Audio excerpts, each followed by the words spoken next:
여러분 안녕하세요. 저는 고부사범대학교 한국어학과 학생 신루베입니다. 저는 오늘 이 세 가지 영분을 중심으로 제 말하기를 시작하겠습니다. 1992년 하면 여러분 무엇이 떠오르십니까? 중국 사람들에게 물어보면 아마 邓小平의 남순 강화가 생각날 겁니다. 한국 사람들에게 물어보면 아마 노태우 대통령 아니면 서태지와 아이들 떠올리겠죠.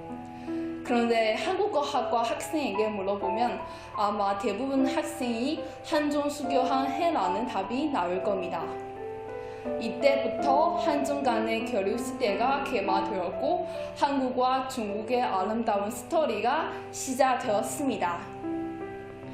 1999년 하면 여러분 무엇이 떠오르십니까?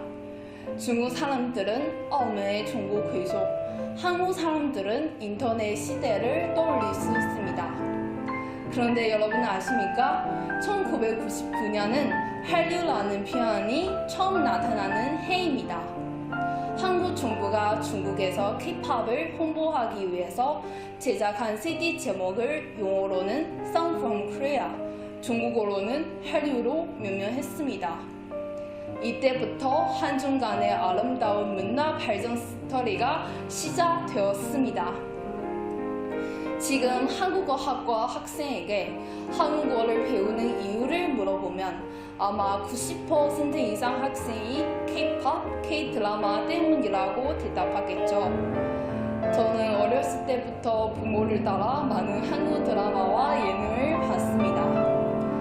저와 비슷한 경험이 있는 Z세대가 한류로 인해 한국어에 대한 관심이 생겼고 한국어 학과를 선택했을 것입니다. 더 나아가 나중에 한국어 선생님, 번역가, 외교관의 꿈을 꾸게 되었습니다. 한류의 영향은 엄청 크죠. 무엇보다도 한중 수교 덕분입니다.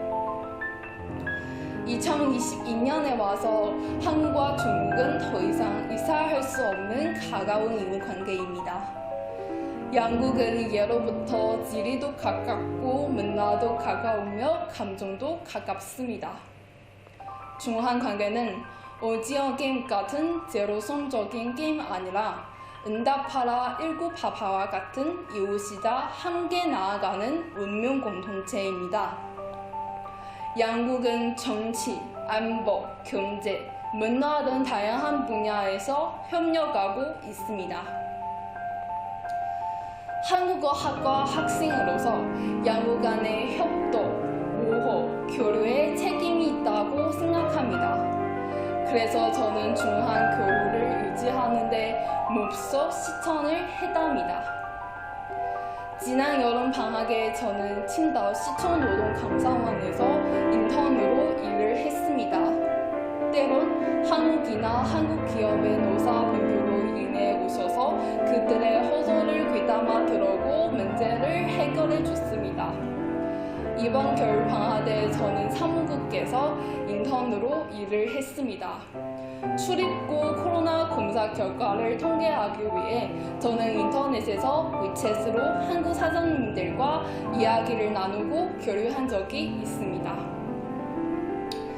그리고 저는 인터넷에서 한국 사람들과 이야기를 나누고 서로 배우는 일이 있었습니다.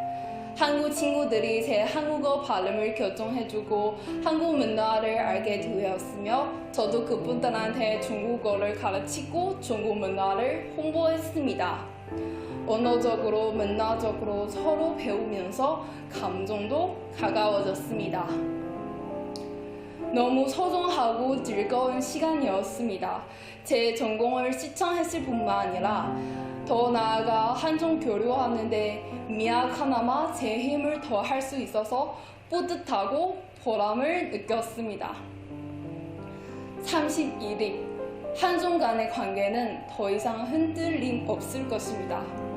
간담 3조, 중국과 한국은 간과 쓸개가 서로 비추는 이런 관계입니다. 앞으로 양국이 손을 잡고 새 시대를 맞아 더 도약할 것이며 더 좋은 스토리를 쓰리라 굳게 믿습니다.